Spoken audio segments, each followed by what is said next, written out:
Cultura Geral. Apoio. UniBH. Transferência com bolsas de até 30%. Inscreva-se. Caixa de Assistência OAB Nova Lima. Caminho seguro para os advogados de Minas Gerais. Instituto dos Advogados de Minas Gerais. Mais de 100 anos produzindo conhecimento, igualdade, fraternidade e liberdade.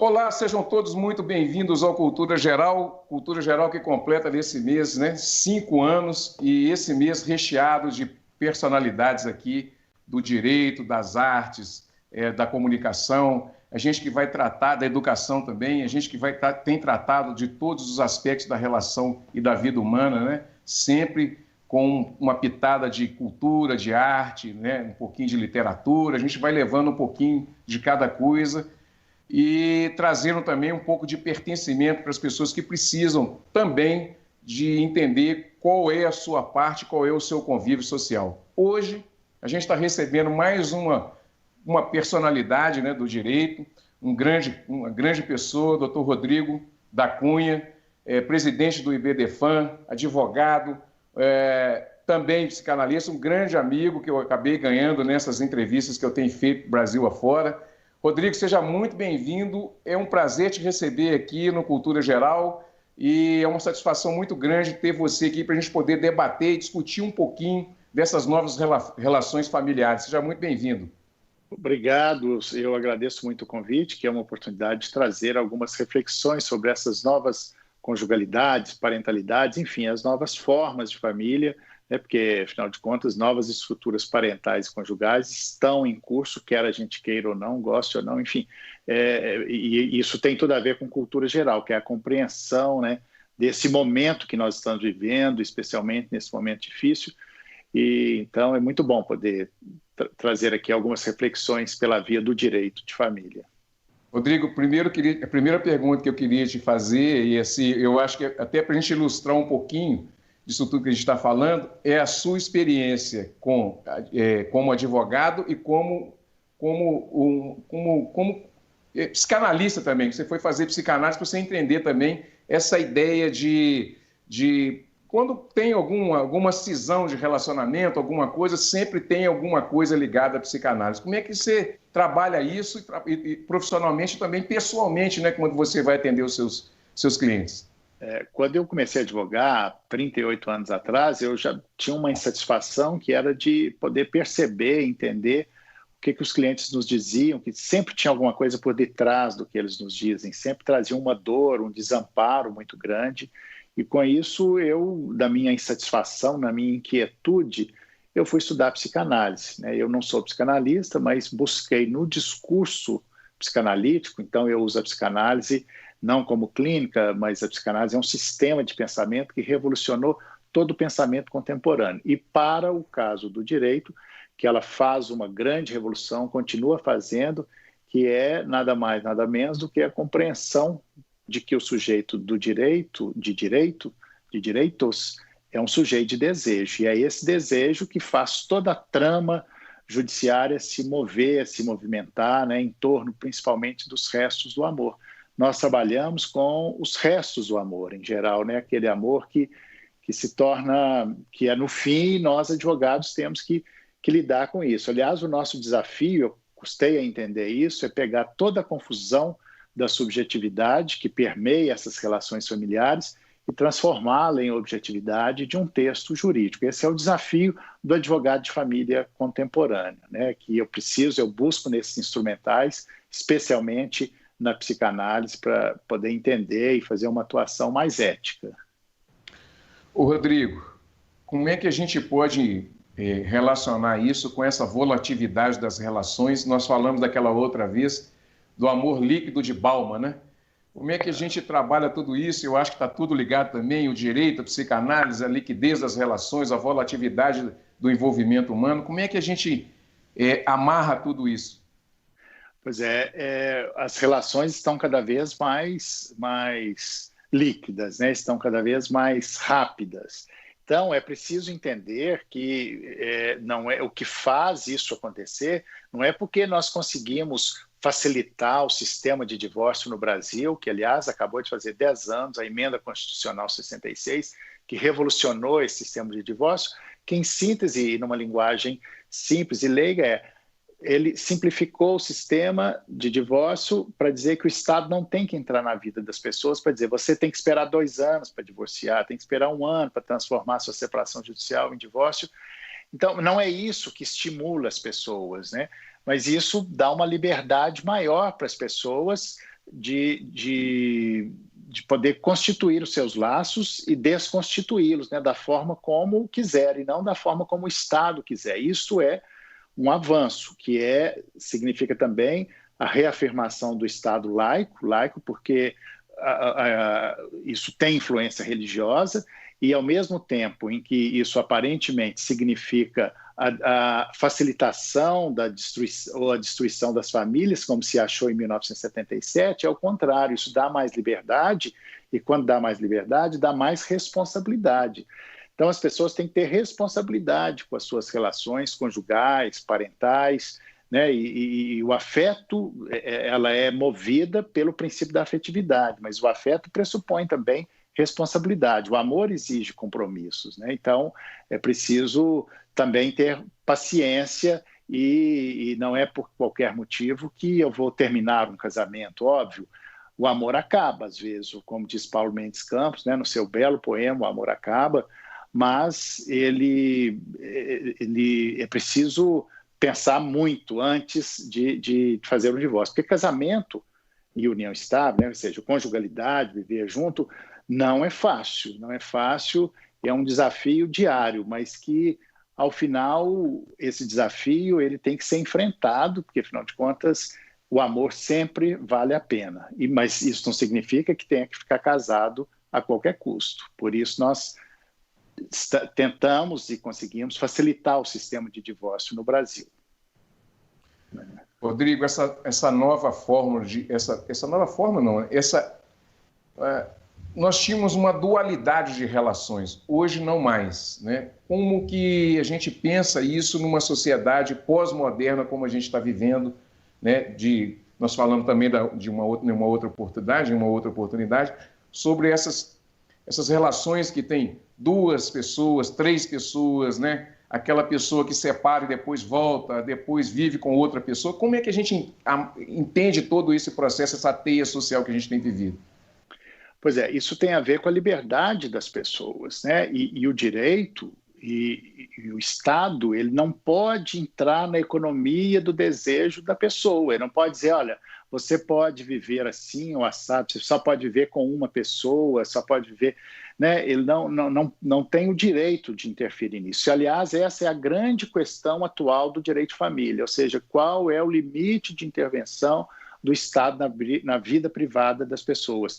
Só que esse limite, essa intervenção do Estado, ela é sempre contaminada por uma moral sexual dita civilizatória, como diz Freud, uma moral sexual que vai determinando, que vai incluindo ou excluindo. Por exemplo, no dia 28 de junho de 2018, o Conselho Nacional de Justiça proibiu que os cartórios, os tabeliães, de lavrarem escritura de uniões poliafetivas, ou seja, de 2 pessoas que vivem, 3 pessoas viverem juntas ao mesmo tempo. Quer dizer, o Estado atuando como censor da moralidade. Isso por quê? Em nome de uma moral, em nome da moral e dos bons costumes, né? Mas o que nós temos que pensar é o que é a moral e os bons costumes. Será que nós não teríamos que falar muito mais de ética do que de moral? Porque moral é particular de cada sujeito, né? Se tem alguém que gosta de 2 pessoas ao mesmo tempo, o que o Estado tem com isso, né? Se eu quero viver com 2 mulheres, com 2 homens, seja lá da maneira, o que o Estado tem a ver com isso? Isso, eu estou falando teoricamente, mas não é simples, porque se a pessoa tem um vizinho que vive com 2 mulheres, por exemplo, isso causa um incômodo. Causa um incômodo como se isso fosse macular a honra, a moral das crianças, né? Como se tivesse criança perto, vai ver 2 homens se beijando, como se isso fosse uma coisa ruim, uma coisa negativa, né? Mas isso é da ordem da moral, e essa moral ela vai variando ao longo do tempo. Quem é que imaginava que há 20 anos atrás o Estado brasileiro, ainda que tenha sido via STF, reconheceria as famílias homoafetivas, né? Então, essas coisas sofrem uma variação que vão fluindo ao longo do tempo de acordo com o momento, inclusive político. Nós tivemos um grande avanço nos últimos tempos, aí nos últimos 20 anos, né, nos últimos governos, facilitado ou pelo menos permitido ou não, sem a interferência desses últimos governos, na liberdade dessas relações. Atualmente, nós estamos vivendo um momento de retrocesso disso, né? de uma volta a esse conservadorismo, a essa família mais tradicional. Não sei se isso tem volta, mas é o que está acontecendo nesse momento. Isso te causa algum receio, esse retrocesso? Sim, eu tenho um receio de que tenhamos, sim, um retrocesso, porque o que está acontecendo nesse momento é que muitas pessoas parecem que saíram do armário do conservadorismo, né? Porque tinha se tornado politicamente correto dizer que era favorável às uniões homoafetivas, às uniões simultâneas, que é uma outra questão.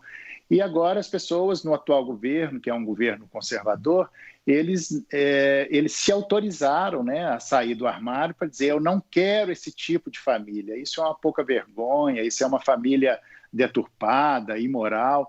Então tem muita gente que pensa assim, mas as pessoas que pensam assim, na verdade, elas estão falando de um medo próprio, né, de uma fantasia, do medo das suas próprias fantasias, alguém que exclui o outro, né, que se preocupa com a sexualidade alheia, é porque não está em paz com a sua própria sexualidade, né? É preciso ver por esse ângulo. Você acha que isso pode ser um recalque também? A gente tem que... Sim, é um recalque ou uma fantasia que é tão reprimida e que, quando se vê no espelho, né, se faz um espelhamento. Tanto é que a homofobia, por exemplo, o que é a homofobia? É aquilo que tem tanto medo, né, de si mesmo, que espelha no outro, então repele aquilo, né? E isso tem a ver, isso é da ordem da fantasia mesmo, né? Então esse medo de uma sexualidade diferente, por que tem tanto medo? É porque, de uma certa forma, tem desejo, né? Então desejo e medo estão juntos ali, né? Rodrigo, qual que é o papel do IBDFAN? Eu fico assim, que às vezes eu estou fazendo aqui, porque às vezes alguém pergunta alguma coisa aqui, eu vou acompanhando aqui nas redes sociais. Tá. Não, o IBDFAN, né, que é o Instituto Brasileiro de Direito de Família, que faz esse ano agora 23 anos, ele é um espaço da democracia. Nós temos quase 17 mil associados, estamos chegando na associação quase 17 mil, e é o espaço da democracia. Tem espaço para todas as formas de família, das mais tradicionais às mais diferentes. E o IBDFAN é uma entidade político-científica, sem fins lucrativos, mas interessada no pensamento. E aí eu acho que a verdadeira política hoje se faz pelo pensamento, não as políticas de partidos políticos, né? Os partidos políticos, nós estamos vendo aí o que significa esses partidos políticos, de como são, né? Tem sempre uma denúncia de corrupção, é quase um mar de lamas. Então, a política, que é essa, assim, cuidar da polis, né, no seu verdadeiro sentido, e que todos nós deveríamos nos preocupar com ela e dar nossa gota de contribuição para a transformação do mundo e para a humanização, né, dessas relações, o IBDFAN tem esse compromisso político, né, mas é o compromisso de humanidade, de humanização e de respeito à humanidade de cada um, que é nada mais, nada menos do que o respeito ao macro-princípio constitucional da dignidade humana, né? Que é um respeito a si próprio, respeito ao próprio desejo. E então, essa palavra de ordem, que é dignidade, que é o vértice do Estado Democrático de Direito, ela é que nos norteia. Então, todas essas formas de família, elas cabem no ordenamento jurídico. Aliás, a Constituição da República diz que não existe famílias ilegítimas. Todas as famílias são legítimas, assim como não existem filhos ilegítimos. Essa palavra, inclusive, está proibida pela Constituição, que é uma designação discriminatória. Então, filho é filho, ponto. E família, não tem família ilegítima, né? Se eu quiser inventar uma forma de família diferente dessas tradicionais, dessas que eu nem imaginava que existem, eu posso fazer isso, não há proibição. O que há é uma pressão social que envolvida em um grande preconceito, em uma moralidade, né, que é muito perigosa. Aliás, essas pessoas que defendem esse conservadorismo, a maioria, não todas, né, mas que repelem essas novas formas de família, elas estão em nome da moral e dos bons costumes. Eu tenho muito medo dessas pessoas, porque a moral e os bons costumes, aliás, eu morro de medo desses defensores da moral e dos bons costumes, né? Segundo a psicanálise, quanto mais moralista, mais pervertido é o sujeito. Pode investigar essas pessoas que ficam, né, nessa vigilância, né, que se dizem os guardiões da moralidade. Se for investigar alguma coisa da vida privada deles, eles têm algo a esconder sobre isso, que seja recalcado, que seja da ordem da fantasia. Então, é preciso respeitar a dignidade alheia com todas as suas idiosincrasias, com todos os seus desejos tortos, né, ou diferentes do meu. Eu não posso, como diz Caetano Veloso, afasto o que não conheço, que vem de outro sonho feliz de cidade, porque és o avesso do avesso do avesso. Eu não posso, porque eu não conheço, porque eu repilo, eu tenho que respeitar. Eu posso até não gostar, mas eu tenho que respeitar, né? Essa é a palavra de ordem da contemporaneidade, que é respeitar o sujeito com a sua dignidade, seja lá como for. Preconceito e direito de família, essas relações como a transexualidade, né, traz um desafio muito grande, principalmente para você que é presidente do IBDFAM, que tem que relacionar com todos os estados, né, que tem o IBDFAM, todas as cidades, e que cada cidade, cada estado tem uma realidade diferente. Como é que a gente pode entender esse campo da transexualidade, Rodrigo? E deixa eu fazer um recorte também, que quando a Duda Salabert teve ao programa, ela me falou o seguinte: a transexualidade e o transexual, ele sofre o preconceito todos os dias. Ele não pode ir numa padaria sem sofrer algum tipo de agressão, seja até pelo olhar, né? E a qualidade de ser humano não lhe é dada. Você tem que conquistar. Como que a gente busca isso e traz isso nesse campo democrático do IBDFAM, do Rodrigo, advogado, né? Que também trabalha com a psicologia, a psicanálise, para poder dar um alívio, né? Pelo menos nessa população que tem aí a menor expectativa de vida do planeta, que é de 35 anos. O preconceito mata, né? O preconceito já matou muitas pessoas e continua matando. Eu vou contar um caso recente que aconteceu, que o IBDFAM está intervindo neste momento. O IBDFAM é no Brasil todo, então cada região tem que ser respeitada, as regiões, as peculiaridades de cada região. Mas a história do direito de família é uma história de exclusões, de preconceito. Imagina, até 1988, famílias não eram reconhecidas, né? Se for um pouco mais atrás, mulheres não podiam votar. Um pouco mais atrás, os negros não eram considerados sujeitos, eram escravos, imagina, né? E as pessoas achavam isso normal. Isso não é normal. Mas hoje o preconceito já melhorou muito, já caminhamos muito, mas precisamos caminhar muito mais. E o preconceito mais visível está nessa área da sexualidade, né? Principalmente das transexualidades, né? E nós temos novas expressões, porque as palavras têm força e poder na medida que você vai mudando, recolocando essas palavras, elas vão ganhando outros significados. Por exemplo, uniões homossexuais. Nós dizemos hoje uniões homoafetivas, né? Você tira um pouco o peso do preconceito, mas essa área do direito, e ela interessa ao direito porque a ela está ligada à ideia de justiça, por isso interessa as sexualidades, porque muitas delas acabam excluindo o sujeito, né? Isso, o casamento homoafetivo no Brasil só existe graças ao IBDFAM, né, por causa da doutrina construída, especialmente por causa da primeira pessoa que falou sobre isso, foi Maria Berenice Dias e tal, mas todos nós que escrevemos sobre isso, tanto é que quando foi reconhecida a legitimidade das famílias homoafetivas, foi citada toda a doutrina construída pelo IBDFAM. Mas tem um preconceito maior ainda nessas pessoas que que são os transgêneros, né? Nós, que somos cisgêneros, né? Para quem não sabe, somos aquelas pessoas que têm o nome na certidão de nascimento correspondente ao seu sexo biológico. Somos cisgêneros, né? Que é a maioria.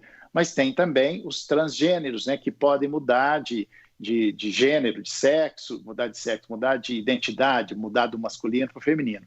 E aí chega onde eu queria contar, que é um preconceito que literalmente matou. No IBDFAN do estado de Tocantins, posso falar o nome porque ele acabou de morrer, ele se suicidou, era o Igor, a Yasmin, uma pessoa, posso falar o nome porque é importante até que se fale o nome para que as pessoas absorvam isso, a Yasmin, que tornou-se Igor. Ela era, portanto, uma transgênero, uma transexual, e ela era Yasmin, virou Tiago. E o Tiago ia tomar posse há 15 dias atrás, 20 dias atrás, como presidente de uma comissão do IBDFAN e da UAB em Tocantins. E ela sofreu tanta pressão pela família, que era uma família muito rígida, né, de militares e tal. E o que aconteceu antes de tomar posse, alguns dias antes, ela acabou se suicidando, ela não aguentou a pressão. Quer dizer, se não fosse o preconceito, certamente não teria sido, ela não teria morrido. E o pior, embora ela já tivesse mudado o nome em sua certidão de nascimento, na lápide dela ela continuou sendo desrespeitada, porque na lápide dela consta o nome que ela não queria que constasse, que era Yasmin. Quer dizer, o preconceito não é só do Estado, é das pessoas, da família. Ou seja, o preconceito já matou muita gente e continua matando. Isso é lamentável, né? Isso por quê? Em nome de uma sexualidade, na verdade, do medo da sexualidade, do medo das suas próprias fantasias, né? As pessoas precisavam se deparar com isso, investigar os seus fantasmas e parar de excluir, respeitar o outro com as suas singularidades, com as suas peculiaridades, né? Mas é uma pena que o preconceito continue a matar. Rodrigo, onde que o medo entra nessa confusão toda? Porque a gente percebe, assim, as pessoas que sofrem, né? Porque ou não se assumem como não assumem a sua sexualidade por causa desse tipo de pressão, ou porque fica num relacionamento, aprisionado dentro do relacionamento por questões de família, fica também aprisionado num relacionamento que também não aceita a sua sexualidade, e por aí vai, né? Como é que a gente pode pensar nisso tudo? Eu acho que é um trabalho, né? Esse trabalho que a gente tenta fazer aqui também é de buscar um entendimento, né? Esse diálogo, para ver se aquela pessoa que vai nos assistir, ou que está nos assistindo, ou que vai nos assistir no futuro, possa se encontrar num diálogo como esse, sabe? Então, assim, o medo, ele é uma referência também. Sim, uma das coisas que tem me interessado muito atualmente no direito é a conexão do direito com a arte, né? E aqui, neste momento, eu estou lembrando da arte, da poesia, da música do Lulu Santos, que fala: nós somos medo e desejo, né? Nós somos medo e desejo. Então, medo e desejo, sabe? Nós somos medo e desejo. Eu não sou bom para cantar, senão cantaria aqui e eu responderia toda essa pergunta sua. Mas buscar na arte essas questões, a arte, ela diz o indizível, né? Ela provoca, ela vai mais fundo, né? E então o medo e desejo estão sempre juntos. A homofobia, esse preconceito todo, né? As pessoas aplicam o preconceito de medo do próprio desejo, né? Medo e desejo estão juntos.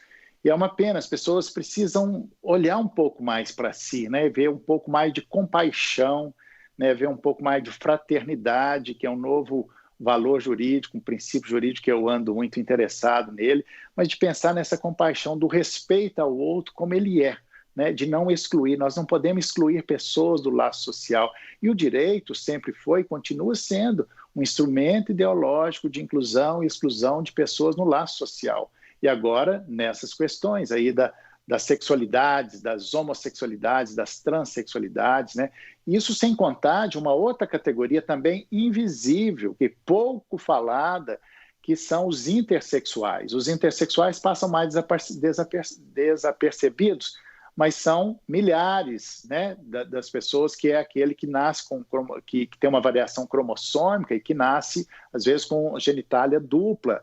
E ainda são, ou eram, pelo menos até recentemente, eles eram mutilados ao nascer, né? É muito comum a história, tem os livros, eu mesmo já escrevi sobre isso, num livro que se chama Intersexualidades, onde a criança nasceu com uma dupla genitália e é mais fácil retirar a genitália masculina para torná-lo uma mulher. Quando cresce, ele não era uma mulher, era um homem, os desejos dele eram desejos masculinos, mas ele tinha sido mutilado lá na infância. Então, isso é uma questão nova que pouca gente sabe, que é das intersexualidades, é uma categoria invisível, mas que também provoca muito preconceito, um verdadeiro horror quando nasce alguém assim. Mas, enfim, por isso, há aquela sigla que começou que é LGBT, e o I é de intersexualidade, que é dessa categoria que reivindica, nesse momento, um lugar ao sol. Porque, na verdade, todas as pessoas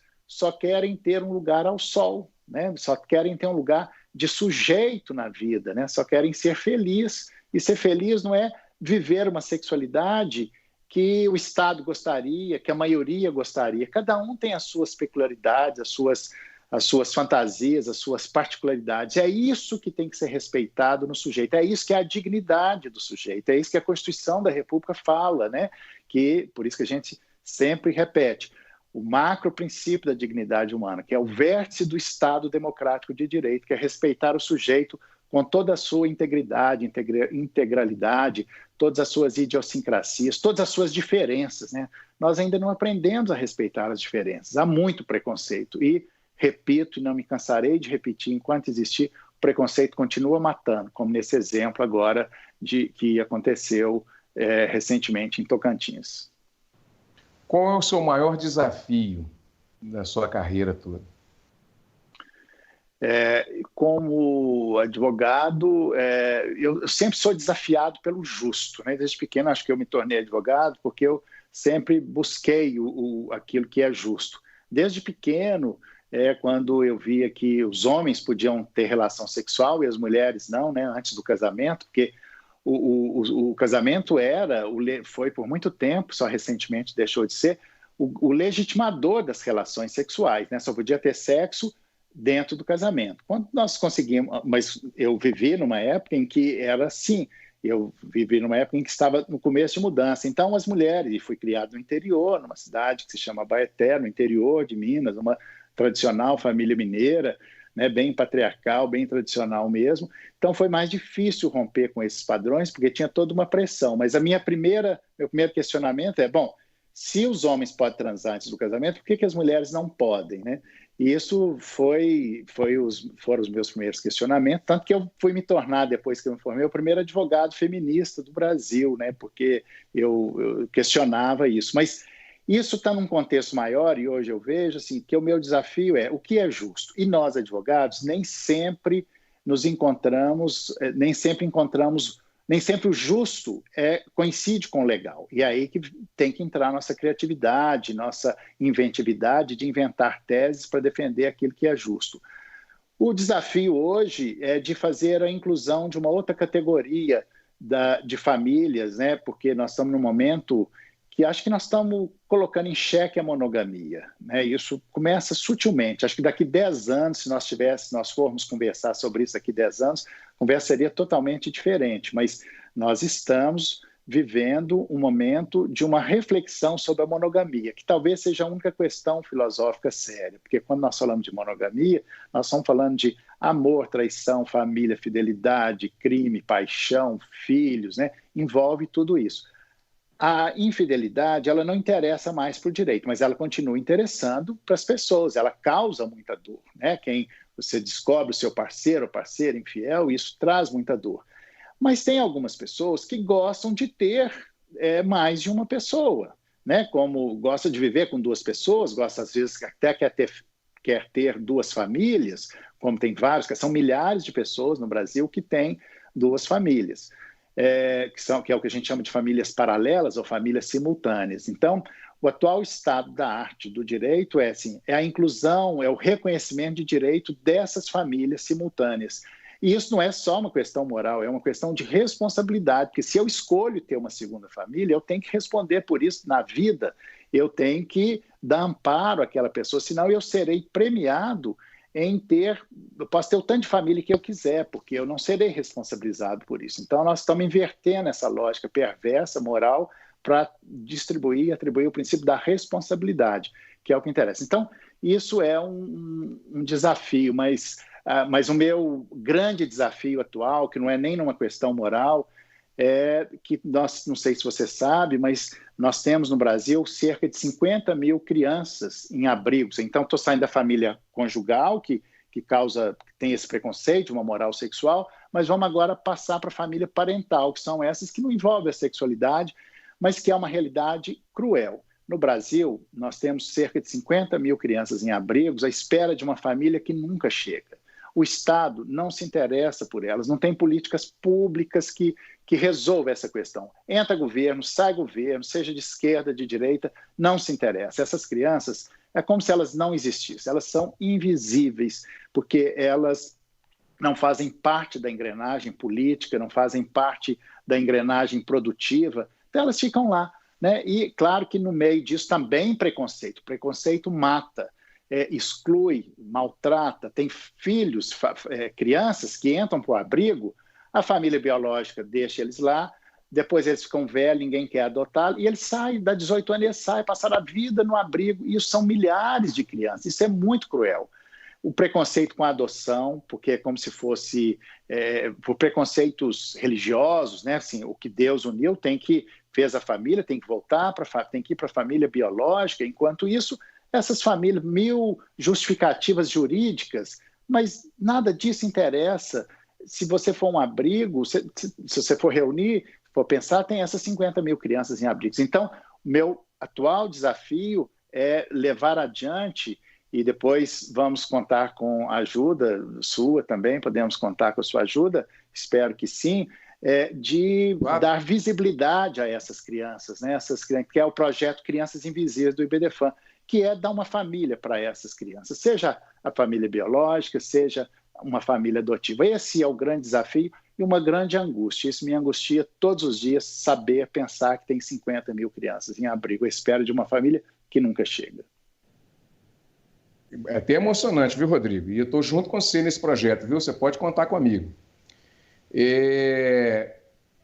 Como que a gente pode entender esse lado mais conservador do direito de família nesse mundo pós-moderno, mundo atual? E é uma areia movediça que você tem que ir mexendo e ver se você consegue espalhar ela de alguma forma, Rodrigo, para que a gente chegue num patamar mais razoável de entendimento com relação, não só com as relações pessoais de convívio entre homem e mulher ou qualquer outro tipo de relacionamento que seja, mas também com essa parte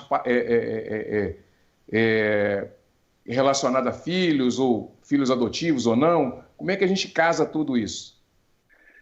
Pois parece que o mundo, não só no Brasil, está passando por uma onda conservadora. E quando a gente fala conservador, significa uma volta a essa família patriarcal que não tem mais espaço, não tem mais lugar neste mundo. Quem quiser viver a sua família tradicional pode viver, mas tem que respeitar a outra que é diferente, né? Então, essa família patriarcal, ela oprime a mulher, ela dá um padrão, e como o desejo ele jamais será contido, né, porque o desejo escapa entre os dedos, né, que era assim, por exemplo, você não pode divorciar, as pessoas tinham amantes, você não pode separar, as pessoas dão um jeito de pular cerca, sei lá, né, não tem, o desejo não tem jeito, o Estado, o direito não controla, não é possível legislar sobre o desejo é essa força poderosa em nós que vai determinando isso. Né? Por mais que os conservadores querem, e o que os conservadores querem? Reprimir esse desejo. Né? Claro que nós temos que respeitar o nosso desejo. O caminho da felicidade é entender o seu desejo, às vezes é inconsciente, e respeitá-lo. Claro que não é um desejo desenfreado, não estou falando de promiscuidade, mas de você poder viver a sua sexualidade como você quiser, seja de que forma for, e respeitando o outro. Né? Não existe sexo ilegítimo, não existe sexualidade ilegítima, existe sexualidade ilícita. A sexualidade ilícita é somente aquela que prejudica o outro. Fazer um sexo consentido com alguém, isso não é ilícito, não tem nenhuma ilicitude nisso, né? Com pessoas maiores, obviamente, né? Capazes. E, então, mas as pessoas continuam tendo muito medo da sexualidade, ou seja, todo o direito de família, toda a organização jurídica da família, ela passa pela sexualidade. A sexualidade não da ordem da genitalidade, mas da ordem do desejo, ou seja, essa força poderosa que nos move, né? E que ajuda nesse conservadorismo aí de recalcar esse desejo, ao invés de recalcar, nós deveríamos sublimar, que é transformar esse recalque em algo positivo, né? Que pode ser transformado em arte, em algum trabalho produtivo, ao invés de recalcar e isso recriminar e excluir o outro, né? Mas o conservadorismo, eu acho que é isso, é o medo do próprio desejo, né? O medo de sair da casinha e de pensar, e se eu gostar disso, né? E se eu quiser transar dessa forma, né? Isso vai causar um horror, o que as pessoas vão pensar? Então, se as pessoas começarem a respeitar primeiro a si próprias, né? A si mesmas, elas vão respeitar o outro, né? Rodrigo, a gente está chegando no final do programa, o bate-papo é assim, a hora que começa a engrenar, já acabou o programa, né? Mas nesse período de Covid-19, como você tem relacionado as suas causas, as suas demandas, né? E como é que o direito de família tem se relacionado com esse momento que a gente está vivendo, né? De isolamento social, e também tem muita gente separando, tem muitas situações acontecendo ao mesmo tempo, né? Como que você tem visto todo esse momento? O número de divórcios, de separações tem aumentado porque tinha uma demanda reprimida. Isso ainda não aparece nas estatísticas, mas vai aparecer assim que passar essa pandemia, ou assim que tiver dados estatísticos. Mas o que eu vejo no meu escritório, que eu chamo de clínica do direito, né? Porque por causa dessa minha leitura da psicanálise, de fazer as pessoas estão tendo que olhar para si mesmas, e em algum momento elas se depararam e tiveram que pensar, nossa, eu era infeliz e não sabia, né? Claro, né, gente, que todo mundo deu uma enlouquecida nessa pandemia, né? Não tem que ir separando naquela primeira briga, naquele primeiro momento. Eu acho que conjugalidade é difícil mesmo, e vale a pena lutar por isso, né? Eu trabalho com divórcio, mas eu acho que as pessoas, quanto mais eu separo, divorcio as pessoas, eu acho que a conjugalidade vale a pena, que o amor vale a pena. E não é fácil, como diz Adélia Prado, nossa poetisa mineira, né? O amor dá um trabalho danado, a felicidade dá um trabalho danado. Então, a felicidade é isso, assim, né? Entender esse desafio. Mas nós estamos aprendendo e reaprendendo. E no mundo jurídico, nós estamos reaprendendo muita coisa. O direito ainda não acertou o passo com a sociedade digital. Muitas coisas têm sido feitas. Hoje mesmo, nós fizemos o primeiro testamento, talvez tenha sido o primeiro do Brasil, o testamento que foi aqui em Belo Horizonte, o primeiro testamento virtual. Fizemos um testamento virtual. Isso não era possível antes, só foi possível porque o Conselho Nacional de Justiça regulamentou e autorizou que os cartórios, os tabelionatos e todos os cartórios fizessem procedimentos virtuais. Então, nós estamos começando a melhorar. Tenho feito divórcios virtuais, né? Eu tenho atendido por videoconferência normalmente, e nesse momento de pandemia preciso que tenha todos os cuidados, mas enfim, nós estamos aprendendo e o próprio judiciário está se adaptando a essas normas. Eu acredito que nós vamos, em alguns aspectos, nós vamos sair até melhores do que quando entramos. Para a gente encerrar, Rodrigo, a arte salva a humanidade. Vai salvar a gente também no campo da família e do direito? Sim, a arte é a minha grande esperança, né? A arte em suas várias linguagens artísticas, seja na poesia, na literatura, na música, no teatro, no cinema, né? Então, isso é a minha esperança. A arte diz o indizível, a arte provoca, a arte eleva a nossa alma e nos tira da mesquinhez do dia a dia. Ela nos faz ver de uma outra forma. E é isso que eu ando interessado, em trazer isso para o direito de família. Eu acho que essa será a grande salvação, um grande alento para o direito de família, né? E o direito precisa buscar na interdisciplinaridade, em outros campos, esses enredos, esse outro discurso, essa outra visão, e o direito será muito melhor. E aí nós vamos poder aprender a chegar na essência do que nós precisamos, que é amar e ser amado, né? Que é a essência da vida. E eu acho que a arte, que é uma elevação da alma, pode nos mostrar esse caminho. Bom, gente, chegamos ao final aí do programa Cultura Geral, esse papo super agradável, gostoso com o Dr. Rodrigo. Chegamos ao final, que pena, né? Mas ele voltará com certeza mais em outras oportunidades para a gente conversar mais sobre direito de família também. Um grande abraço, até amanhã, se Deus quiser, com mais um programa Cultura Geral. Fiquem todos com Deus e amanhã espero vocês aqui às 18 horas ao vivo com mais um programa. Um grande abraço e até amanhã.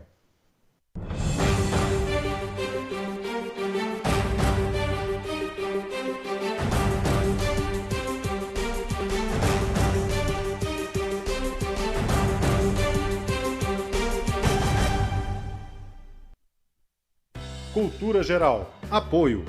UniBH. Transferência com bolsas de até 30%. Inscreva-se. Caixa de Assistência OAB Nova Lima. Caminho seguro para os advogados de Minas Gerais.